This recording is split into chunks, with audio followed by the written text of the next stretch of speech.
Video में आपका। तो आज मैं आप लोग को लेके आया हूँ क्लास 9 का आंसर की। ठीक है, मैथ का आज एग्जाम हुआ है, उसमें देखिए आंसर की क्या किस मतलब कितना किसका कितना सही हुआ है उसको मिला लीजिए आप लोग। ठीक है, चलिए देखते हैं किसका कितना आ रहा है। तो देखिए सबसे पहला क्वेश्चन है न्यू से कौन अपरिमेय संख्या है, तो अपरिमेय संख्या क्या हो जाएगा, ये √7 हो जाएगा।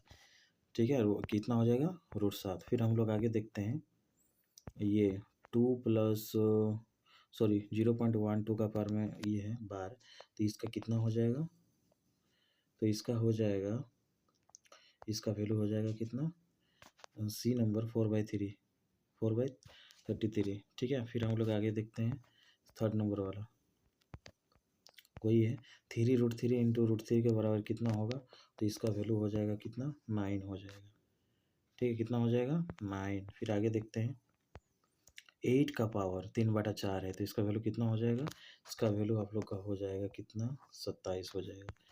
चलिए मिलाते जाइए, निम्न कौन बहुपद है। ठीक है, तो बहुपद कौन है, तो बहुपद होगा इसका डी नंबर।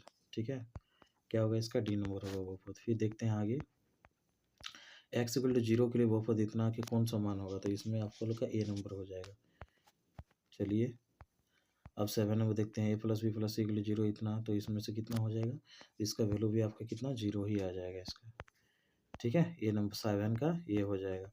x² - x - 2 का गुणनखंड कितना हो जाएगा, तो गुणनखंड आप लोग का हो जाएगा इसमें भी 2 नंबर, बी नंबर होगा इसका, 8 का भी। फिर देखते हैं हम बिंदु -3, के किस पाद में स्थित है। पाद मतलब होता है कि इसमें कौन से क्वाड्रेंट में लाई करेगा, कौन से क्वाड्रेंट में ये होता है, तो सेकंड क्वाड्रेंट में होगा ये। ठीक है, चलिए बिंदु 1,5 की कोटि क्या है, तो पहला वाला भुज कहलाता है, दूसरा वाला कोटि, तो कोटि कितना हो जाएगा, 5। फिर देखते हैं आगे, निम्न में कौन रैखिक समीकरण है, तो इसमें से कोई भी ऐसा नहीं है, ना ये है, ना ये है, ना ये है, कोई भी रैखिक समीकरण नहीं है, तो इनमें से कोई नहीं होगा। ठीक है अब देखिए समीकरण इतना की तुलना कीजिए इतना के साथ कितना होगा। ठीक है, तो इसका मान कितना हो जाएगा, ए होगा इसमें। ठीक है, 12 का कितना होगा, 12 का ए, a = 0 b = 1 c = -2। अब देखिए नेक्स्ट वाला समीकरण 2x + y का कितना हल हो जाएगा इसमें, तो इसका हल हो जाएगा कितना फ्रेंड, 0,4 हो जाएगा। ठीक, देखते हैं x = 2 y = 2, अगर हम वैल्यू पुट कर देते हैं इसका मान कितना हो जाएगा, 7 हो जाएगा, सी नंबर होगा इसका। फिर देखते हैं आगे,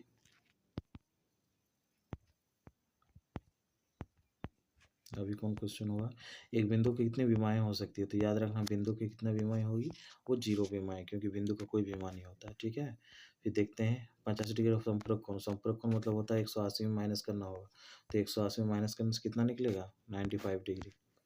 यदि आकृति में PQ समांतर BC है, तो x का मान कितना हो जाएगा, तो x का मान कितना हो जाएगा इसमें, तो x का मान आप लोग का हो जाएगा 17 का है सर। ठीक है, तो 17 का कितना, 17 नंबर का आप लोग का हो जाएगा,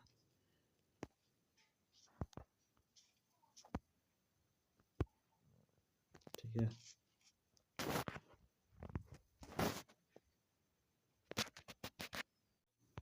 तो हम लोग अभी देख रहे थे 17 नंबर। ठीक है, 17 नंबर देख रहे थे, तो चलिए 17 के बाद फिर हम लोग देखेंगे किसका कितना सही हुआ है। ठीक है, तो देखिए 17 में आप लोग का था कि आकृति PQ समांतर BC, तो x का मान कितना हो जाएगा। ठीक है, तो x का मान हो जाएगा फ्रेंड इसमें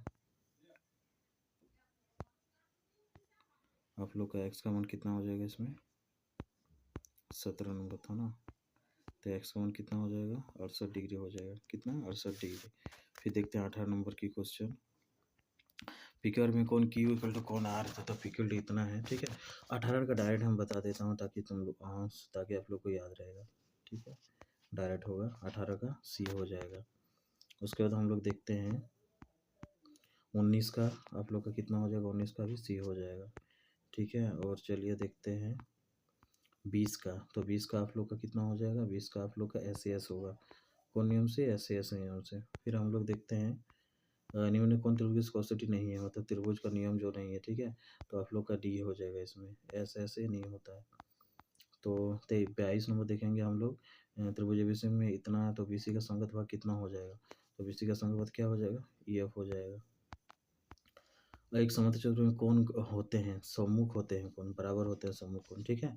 सममुच कोण क्या होते हैं? बराबर होते हैं। अब देखिए आकृति एबीसी में एक समचतुर्भुज एसी विकर्ण है, तो एक्स का मान कितना हो जाएगा? तो एक्स का मान आप लोग का निकलेगा कितना? तो एक्स का मान कितना निकलेगा? 13 डिग्री, ठीक है? एक्स का मान 13 डिग्री निकलेगा। दी गई आकृति में A B equal to A C equal इतना है, तो मध्य बिंदु का, तो इसमें एक फॉर्मूला ई लगेगा, परमेय थ्योरम लगेगा। किसी त्रिभुज की किन्हीं दो भुजा का मध्य बिंदु को मिलाने वाली रेखा, ठीक है? मध्य बिंदु को मिलाने वाली रेखा तीसरी भुजा के समांतर और उसकी आधी होती है, इसका आधा होता है। ये इसका आधा होता है, ये इसका कितना होगा? डबल होगा, यानी कितना डिग्री? 50 होगा, ठीक है? तो सी नंबर होगा इसका। चलिए फिर देखते हैं हम लोग 24 नंबर। एक वृत्त के केंद्र से 8 सेंटीमीटर दूरी पर जीवा की लंबाई 38 सेंटीमीटर है, तो वृत्त की त्रिज्या कितनी हो जाएगी? तो वृत्त की त्रिज्या कितना हो जाएगी? 19 सेंटीमीटर। फिर देखते हैं हम लोग, चित्र में x का मान ज्ञात कीजिए। तो x का मान कितना निकलेगा इसमें? एक तो x का मान आप लोग का निकल जाएगा इसमें 40 डिग्री। कितना डिग्री हो जाएगा फ्रेंड? 40 डिग्री, ठीक है? फिर आगे बढ़ते हैं हम लोग। एक वृत्त की त्रिज्या 5 सेंटीमीटर, इसके केंद्र से 300 दूरी पर एक जीवा की लंबाई कितनी हो जाएगी? तो जीवा की लंबाई कितनी? 8 सेंटीमीटर हो जाएगा, ठीक है? फिर देखते हैं हम लोग आगे 29। दी गई आकृति में ओ वृत्त का केंद्र तथा एओसी 130 डिग्री, तो एबीसी का मान कितना हो जाएगा? तो इसमें एबीसी का मान होगा फ्रेंड इसमें, ठीक है? एबीसी का कितना हो जाएगा मान? 115 डिग्री हो जाएगा। कितना डिग्री? 115, ठीक है? चलिए, 2 सेंटीमीटर भुजा वाले त्रिभुज का क्षेत्रफल कितना हो जाएगा? तो इसका होगा √3 सेंटीमीटर स्क्वायर, ठीक है? फिर देखते हैं हम लोग 5 सेंटीमीटर, 12 सेंटीमीटर, 13 सेंटीमीटर भुजा वाले त्रिभुज का क्षेत्रफल कितना हो जाएगा? तो इसमें त्रिभुज का क्षेत्रफल आपको कितना हो जाएगा? 30 सेंटीमीटर स्क्वायर होगा। फिर हम लोग देखते हैं आगे 32। अर्धगोले और अर्धगोले का कुल पृष्ठ क्षेत्रफल कितना होगा? तो याद रखिएगा, अर्धगोले का जो कुल पृष्ठ क्षेत्रफल होता है इतना होता है, ठीक है? 3 पाई स्क्वायर। फिर देखते हैं, यदि एक शंकु का व्यास इतना, त्रिज्या की ऊंचाई इतना है, तो इसका कितना हो जाएगा? बी नंबर होगा 220 डिग्री।